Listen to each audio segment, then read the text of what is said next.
नमस्कार, मैं हूं अजय। 9 बज चुके हैं, यानी दिन की सभी बड़ी खबरों को जानने का वक्त। और इस वक्त बड़ी खबर लखनऊ से आ रही है।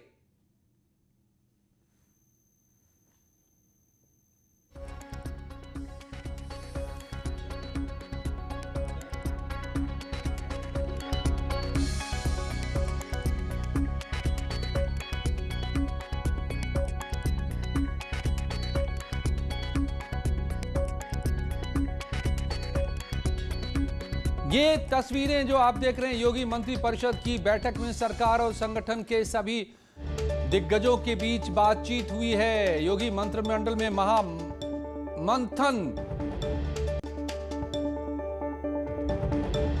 बैठक में कृषि कानून कैसे लोगों तक पहुंचाया जाए, इसको लेकर के बातचीत हुई है। अजीत सिंह हमारे संवाददाता मेरे साथ जुड़ गए। अजीत, क्या तस्वीरें ये क्या बता रही हैं?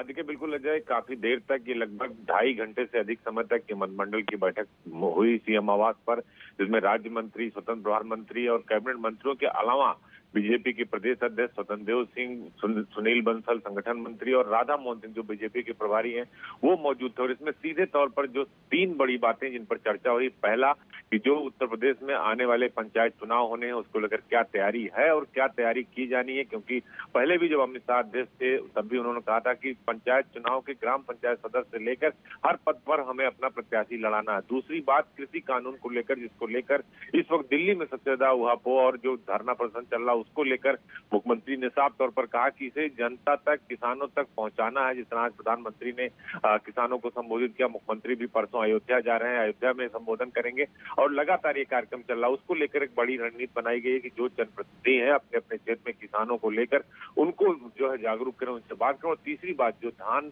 खरीद और किसानों को जो सुविधाएं दी जा रही है उसको उन तक पहुंचाया जाए, जिससे विपक्ष को यह मौका ना मिले कि वो सरकार को कहीं कटघरे में खड़ा कर पाए। इन 3 बातों पर विस्तृत चर्चा हुई और 2.5 से 3 घंटे तक यह मीटिंग चली है और बड़ी जो इसको नतीजे हैं वो निकलकर सामने आए। हालांकि इस पर सरकार की तरफ से अभी कोई बाइट या इस तरह का बयान नहीं आया, क्योंकि ये गोपनीय बैठक थी पूरे मंत्रिपरिषद की। तो कुल मिलाकर जो खबरें अभी तक आ रही, इन 3 मुद्दों पर सरकार और संगठन के बीच तालमेल बना है, जिसमें मंत्रियों, सांसदों सबको लगाया जाएगा। अजय, तो किसानों को अपने पक्ष में करने, किसानों तक सरकार के को कैसे पहुंचाया जाए और पार्टी को और कृषि सुधार कानून की बातों को, इसको लेकर महामंथन सरकार और संगठन के बीच।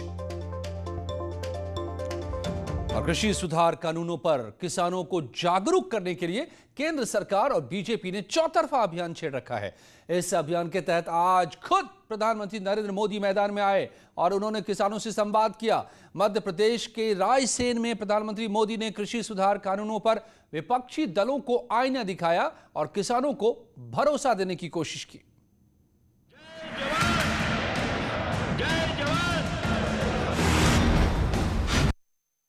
मैं सभी राजनीतिक दलों को हाथ जोड़ के कहना चाहता हूं, आप सारा क्रेडिट अपने पास रख लीजिए।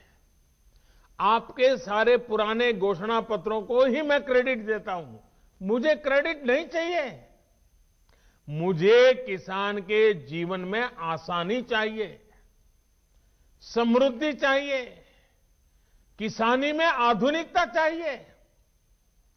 आप कृपा करके देश के किसानों को बरगलाना छोड़ दीजिए।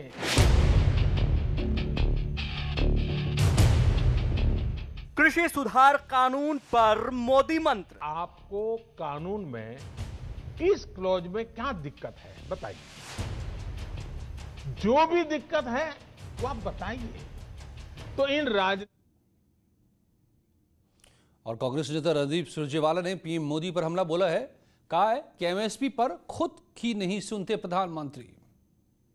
2017 में संसद में मोदी जी के वित्त मंत्री माननीय अरुण जेटली जी ने कहा कि भारत सरकार किसान का कर्ज माफ नहीं कर सकती। एक फूटी कोड़ी की राहत किसान की कर्ज माफी की नहीं दे सकती। यूपीए कांग्रेस सरकार ने 72,000 करोड़ माफ किया, पर मोदी जी नहीं देंगे। 3,75,000 करोड़ मुट्ठी भर उद्योगपतियों का कर्ज माफ कर दिया जाएगा। विजय माल्या और छोटे मोदी, नीरव मोदी का कर्ज माफ होगा, पर देश के अन्नदाता किसान का नहीं। तो विपक्ष और सरकार के बीच तो ठनी है, लेकिन पीएम मोदी ने जो किसानों को कहा, किसानों ने उस पर क्या कहा, यह भी सुनिए। माननीय मोदी जी द्वारा जो संबोधन किया गया है उसमें जो आज जो पहले का कांग्रेस सरकार थी या अन्य जो सरकारें रहीं उसमें खाद बीज के लिए हमें लाइनों में लगना पड़ता था, ब्लैक में काला बाजारी खरीदनी पड़ती थी। और जो आज मोदी जी ने संबोधन दिया है और आज के समय में जो सरकार अनुदान दे रही है खाद बीज पे, खाद पे, तमाम तरीक़ा से किसी को कई लाइनों में खाद बीज के लिए परेशानी नहीं सहनी पड़ रही, सभी किसान इस बिल से सहमत हैं। मोदी जी बढ़िया कर रहे हैं किसानों के हित में, हमारे किसानों को समझ जाना चाहिए। हमारे बढ़िया नेता हैं और मोदी जी जो भी करेंगे वो बढ़िया ही निर्णय लेंगे, उसी में हम सबका भला है। ये बिल बहुत अच्छा है किसानों के लिए।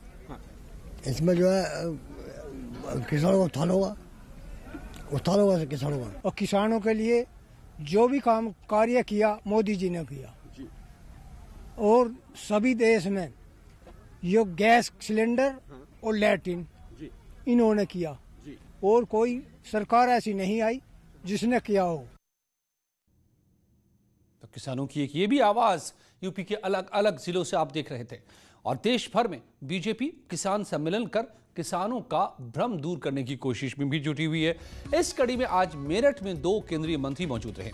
स्मृति ईरानी और संजीव बालियान ने किसान सम्मेलन को संबोधित किया और किसानों की गलतफहमियों को दूर करने की कोशिश की। स्मृति ईरानी ने विपक्ष पर हमला बोलते हुए कहा कि विपक्ष किसानों को गुमराह कर रहा है। वहीं संजीव बालियान ने भी किसानों के बीच जाकर किसानों को कृषि बिल के बारे में जानकारी दी। केंद्रीय राज्य मंत्री कृष्णपाल गुर्जर आगरा पहुंचे। यहां पहुंचकर केंद्रीय मंत्री ने कहा कि प्रधानमंत्री चाहते हैं कि 2022 तक किसान की आमदनी दुगनी हो जाए। जब से मोदी सरकार बनी है तब से किसान के हित में लगातार फैसले लिए जा रहे हैं। बिल को लेकर अपनी राजनीतिक रोटियां सेकते हैं ये लोग। ऐसा क्या है इन बिलों में जिनसे आपत्ति है कांग्रेस और यूपीए दल के नेताओं को? किसानों के बीच में भ्रम फैलाया गया, एमएसपी का ऑपरेशन बंद हो जाएगा। आज बतलाना चाहती हूं आप जैसे भाइयों को, नरेंद्र मोदी ने अपने कार्यकाल में एमएसपी में पूरे देश के किसानों को 8 लाख करोड़ रुपया मुहैया कराया है। भारतीय जनता पार्टी किसानों के बीच जा रही है। किसान सम्मेलन के माध्यम से जो कृषि बिल हैं या पिछले 7 सालों से मोदी जी के प्रधानमंत्री बनने के बाद किसानों के लिए जो कार्य किए हैं उन्हें लेकर हम किसानों के बीच जा रहे हैं। का आदेश तो हर किसी के लिए मान्य है, चलिए सर्वोच्च न्यायालय क्या कहेगा उसके लिए कभी मोदी सरकार ने, कभी हमारी पार्टी ने, कभी सुप्रीम कोर्ट के फैसले की अवहेलना नहीं की। उनके फैसलों को भी अवहेलना अगर की है तो इन कांग्रेस के लोगों ने की है। सुप्रीम कोर्ट ने कुछ कहा, इन्होंने कानून बदलने का काम किया। इसलिए सुप्रीम कोर्ट के फैसलों की अवहेलना भी कांग्रेस सरकार करती है, मोदी सरकार ने कभी नहीं की। और यूपी के कृषि मंत्री सूर्य प्रताप शाही आज मिर्जापुर पहुंचे। यहां चुनार में मंत्री ने विंध्य गुरुकुल कॉलेज में बने कृषि पाठ्यक्रम का उद्घाटन किया। इस दौरान सूर्य प्रताप शाही ने किसानों के लिए केंद्र में मोदी और राज्य में योगी सरकार के जो काम हो रहे हैं उन्हें गिनाया। इसके साथ ही उन्होंने एक बार फिर दोहराया कि कृषि बिल किसानों के फायदे में है। संगीत का भी पाठ्यक्रम पढ़ाया जाता है। जो हमारी योजनाएं हैं उनके बारे में हमने किसान भाइयों को जानकारी दी है।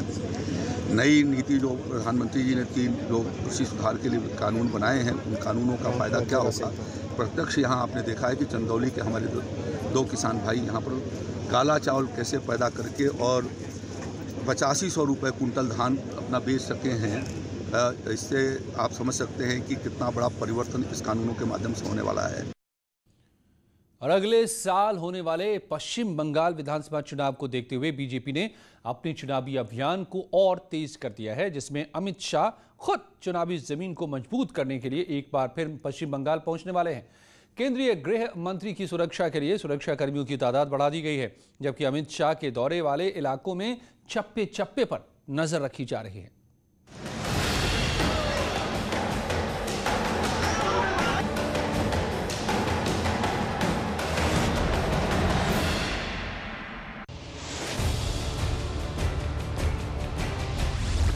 अमित शाह करेंगे पश्चिम बंगाल का दौरा। अमित शाह की सुरक्षा के खास इंतजाम। सुरक्षा एजेंसियों की चप्पे चप्पे पर नजर। दौरे ने चढ़ाया सियासी पारा।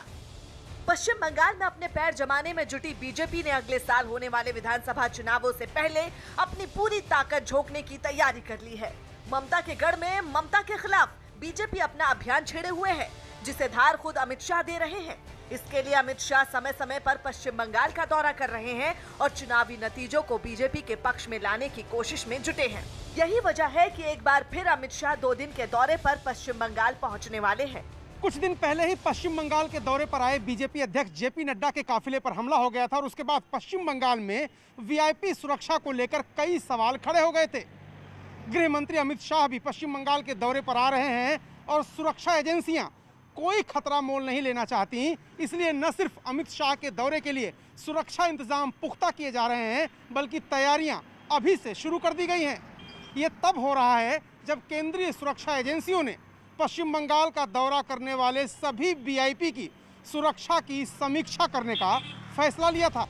जेपी नड्डा के काफिले पर हमले के बाद सुरक्षा पहले से ही बढ़ा दी गई है, जबकि क्लोज प्रोटेक्शन टीम और आउटर प्रोटेक्शन टीम के जवानों की संख्या को और बढ़ाया जाएगा। केंद्रीय सुरक्षा बल और स्टेट आर्म्ड पुलिस के जवान सुरक्षा व्यवस्था में खास तौर पर मौजूद रहेंगे, जबकि जनसभा के दौरान सड़क पर मौजूद लोगों की स्क्रीनिंग भी की जाएगी। भीड़ के बीच बड़ी तादाद में सुरक्षा एजेंसियों के जवानों की तैनाती की जाएगी, जबकि सभा और रोड शो की जगह पर सुरक्षा एजेंसियां कार्यक्रम से पहले रेकी और रिहर्सल करेंगी। इतना ही नहीं, स्थानीय पुलिस को दौरे वाले इलाकों की कानून व्यवस्था दुरुस्त करने के निर्देश भी दिए गए हैं। इतना ही नहीं, सीआरपीएफ ने पश्चिम बंगाल पुलिस को चिट्ठी लिखकर पूछा है कि बीजेपी अध्यक्ष जेपी नड्डा के काफिले पर जो हमला हुआ था उसमें सुरक्षा के लिहाज से क्या कमियां रहीं। इसके साथ ही गृह मंत्री अमित शाह के दौरे को लेकर सहयोग भी मांगा गया है।